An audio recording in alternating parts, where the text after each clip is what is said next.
ഒരു വർഷം മുമ്പ് ഒരു വീഡിയോ ചെയ്ത് കുറച്ച് ആളുകളെ നമ്മൾ നിങ്ങൾക്ക് കാണിച്ചു തന്നിരുന്നു. ആ വീഡിയോ നിങ്ങൾക്ക് നന്നായി ഇഷ്ടപ്പെടുകയും നിങ്ങൾ ഒരുപാട് ലൈക്കും ഷെയറും കമൻറ്റൊക്കെ ചെയ്തിരുന്നു. അന്ന് അവിടുന്ന് പോരുമ്പോൾ നമ്മളോട് അവർ ചോദിച്ചിരുന്നു, ഇനി നിങ്ങൾ എന്നാണ് വരിക എന്നുള്ളത്. വളരെ പെട്ടെന്ന് വരാമെന്ന് നമ്മൾ സ്വാഭാവികമായിട്ടും മറുപടി കൊടുത്തെങ്കിലും നമ്മൾ ജീവിതത്തിൽ തിരക്ക് അഭിനയിക്കുന്നത് കൊണ്ട് ഇതുവരെ അവിടെ പോകാൻ പറ്റിയിട്ടില്ല. പക്ഷേ ഇന്നത്തെ ദിവസം നമ്മൾ അവർക്ക് വേണ്ടി മാറ്റി വെച്ചിട്ടാണ്. അവർക്കുള്ള ഫുഡൊക്കെ ഇവിടെ നിന്ന് തന്നെ ഉണ്ടാക്കിയിട്ടാണ് നമ്മൾ കൊണ്ടുപോകുന്നത്. അപ്പോൾ നാസറേ, ഇത് ഫുഡ് കയറ്റിയാലോ? പോണ വഴിക്ക് കുറച്ചും കൂടി സാധനങ്ങൾ നമുക്ക് വാങ്ങാനുണ്ട്. അപ്പോൾ കേട്ടോ വരി. കഴിഞ്ഞ തവണ നമ്മൾ പോയപ്പോഴേ കുറച്ച് ഫ്രൂട്ട്സൊക്കെ കൊണ്ടുവരുന്നു. അത് അവർക്ക് നന്നായിട്ട് ഇഷ്ടപ്പെട്ടു. അപ്പോൾ അവിടുത്തെ ആൾ പറഞ്ഞു ഫ്രൂട്ട്സൊക്കെ ഇവിടെ കിട്ടൽ വളരെ കുറവാണെന്ന് പറഞ്ഞു. അപ്പോൾ നമ്മൾ കുറച്ച് ഫ്രൂട്ട്സും കൂടി വാങ്ങുന്നുണ്ട്. എന്തായാലും 1 കിലോ ആപ്പിൾ എടുക്കും.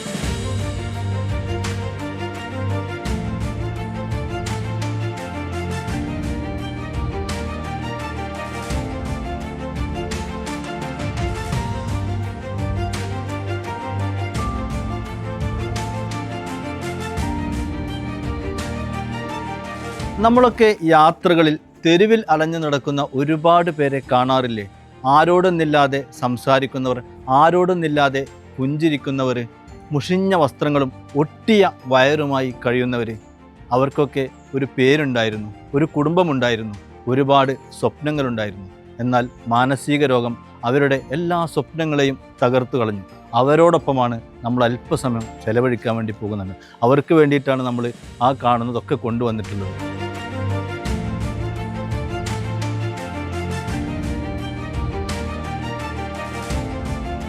കഴിഞ്ഞ തവണത്തെ നമ്മളെ വീഡിയോയിൽ നല്ല പാട്ട് പാടി. എന്താ പേര്? റാഫി. എവിടെ വീട്? കണ്ണൂർ കമ്പിലല്ലേ? വീട്ടിലാരൊക്കെ ഉണ്ട്? എല്ലാവരും ഉണ്ടോ? എത്ര വർഷമായി ഇവിടെ?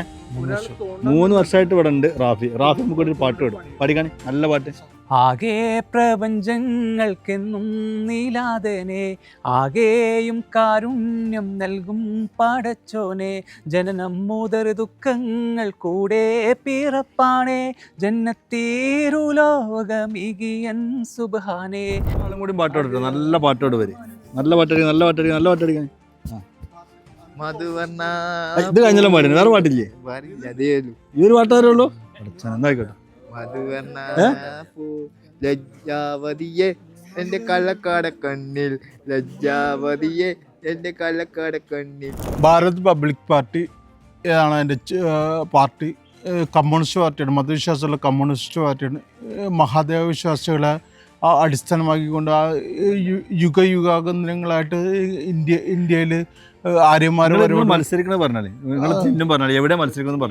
കൊച്ചി നിയോജക മണ്ഡലത്തിൽ സ്വതന്ത്ര സ്ഥാനാർത്ഥിയായിട്ട് ഞാൻ മത്സരിക്കുന്നു. ചിഹ്നം കാള. എൻ്റെ ചിഹ്നം BJPയുടെ താമര തിന്നുന്നതായിരിക്കും. എൻ്റെ അപ്പുറത്തും ഇപ്പുറത്തിരിക്കുന്ന 2 പേരെ ഞാൻ പരിചയപ്പെടുത്തി തരാം. ഇദ്ദേഹം ഗൾഫിൽ ഉന്നത ജോലിയിലുള്ള ഒരാളായിരുന്നു.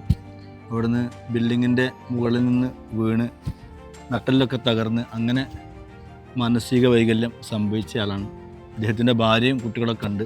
ഭാര്യ കുട്ടികളെ നോക്കാനും കുടുംബത്തെ നോക്കാനൊക്കെ വേണ്ടി ഇപ്പോൾ വിദേശത്താണ് ജോലി ചെയ്തുകൊണ്ടിരിക്കുന്നത്. അപ്പോൾ അവരുടെ സംരക്ഷണം ഇവിടുത്തെ സ്ഥാപനം ഏറ്റെടുത്തതാണ്. അതുപോലെ തന്നെ ഇദ്ദേഹം പള്ളിയിലെ മുഅദ്ദിനും അതുപോലെ തന്നെ ഇമാമും ഒക്കെ ആയിരുന്നു. കൊല്ലത്താണ് അദ്ദേഹത്തിൻ്റെ വീട്. അദ്ദേഹം തന്നെ ഇതുപോലെ തന്നെ ഒരു നിമിഷത്തിൽ മനസ്സ് തെറ്റിപ്പോയി അങ്ങനെ ഉള്ള ഒരാളാണ്. ഇങ്ങനത്തെ 20 പേരാണ് ഇവിടെ ഇപ്പോൾ ഉള്ളത്. ഇവിടുത്തെ സ്ഥല പരിമിതികൾക്ക് കാരണം ഒരുപാട് അപേക്ഷകളും കാര്യങ്ങളൊക്കെ വരുന്നുണ്ട്. കാരണം ഇവരൊക്കെ പോറ്റുക എന്നുള്ളത് വലിയ ഒരു ചെലവ് വരുന്ന സംഭവം തന്നെയാണ്.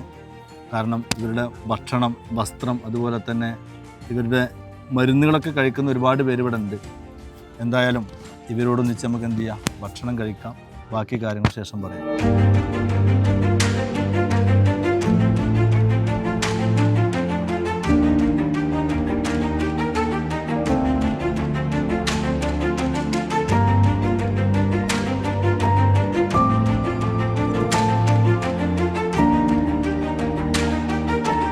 നമ്മുടെ വീട്ടിലെ ഇതുപോലെ മാനസിക വെല്ലുവിളി നേരിടുന്ന ഒരാളുണ്ടെങ്കിൽ നമ്മുടെ ഓരോ ദിവസത്തെക്കുറിച്ചും നിങ്ങളൊന്ന് ചിന്തിച്ചു നോക്കൂ.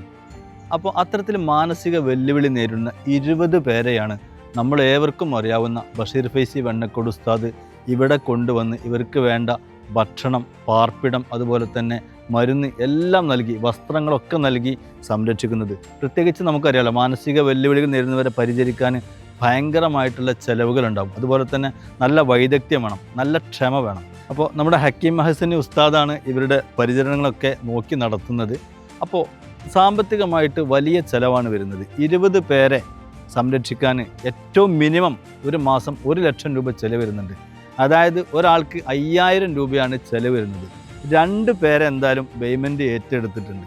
കാരണം വിചാരണയില്ലാതെ സ്വർഗത്തിലേക്ക് ഇവർ പോകുന്നുള്ളത് നമുക്കൊക്കെ ഉറപ്പാണ്. സ്വർഗത്തിലേക്ക് കൈപ്പിടിച്ച് ആനയിക്കാനുള്ള അനുവാദം അള്ളാഹു സുബ്ഹാനഹു വ തആല അവിടെ വെച്ച് കൊടുക്കുന്നതാണ്. അപ്പോൾ ഇത് നമുക്ക് വലിയൊരു മുതൽക്കൂട്ടാവും. നാളേക്ക് ദുനിയാവിലുള്ളതൊക്കെ നമ്മുടെ കയ്യിൽ നിന്ന് എന്ത് ചെയ്യും, ചിലവായിട്ട് പോകും. ബെയ്മൻ എന്തായാലും എല്ലാ മാസവും ഇവരുടെ 2 ആളുടെ പരിചരണം ഏറ്റെടുത്തിട്ടുണ്ട്. ബാക്കി 18 പേരുണ്ട്. 5000 രൂപ ഓരോ മാസവും കൊടുത്ത് ഇവരെ സംരക്ഷിക്കാൻ കഴിയുന്നവർ ഓരോരുത്തരെയും ഏറ്റെടുക്കുക. ഇനി 5000 കൊടുക്കാൻ കഴിവില്ലാത്തവർ 2500 രൂപ കൊടുക്കുക. 2500 രൂപ കൊടുക്കാൻ കഴിവില്ലാത്തവർ 1000 രൂപ ഓരോ മാസം കൊടുക്കുക. ഇനി 1000 രൂപയും കൊടുക്കാനില്ലെങ്കിൽ നിങ്ങൾ മാസം 500 രൂപ കൊടുത്തിട്ടെങ്കിലും എന്ത് ചെയ്യുക, ഈ പദ്ധതിയോട് നിങ്ങൾ ഐക്യപ്പെടുക. കാരണം ഇത് വല്ലാത്തൊരവസ്ഥയാണ്. ഇവരോടൊത്ത് ഒരു ദിവസം ചെലവഴിച്ച് കഴിഞ്ഞാലാണ് നമുക്കത് ബോധ്യമാവുള്ളൂ. അപ്പോൾ നിങ്ങൾ ഈ വീഡിയോ നിങ്ങൾ എന്ത് ചെയ്യുക, മാക്സിമം ഷെയർ ചെയ്യുക, കൂടുതൽ ആളുകളിലേക്ക് എത്തിക്കുക. ഇവർക്കൊക്കെ പരിചരണം നൽകുന്ന, അതുപോലെ തന്നെ ഇവർക്ക് നേതൃത്വം നൽകുന്ന ബഷീർ ഫൈസി ഉസ്താദിനും അതുപോലെ തന്നെ ഇവരുടെ ഉസ്താദുമാർക്കൊക്കെ അള്ളാഹു ആഫിയത്തുള്ള ദീർഘായുസ് നൽകട്ടെ എന്ന് പ്രാർത്ഥിച്ചുകൊണ്ട് ഞാൻ അവസാനിപ്പിക്കുന്നു. അസ്സലാമു അലൈക്കും.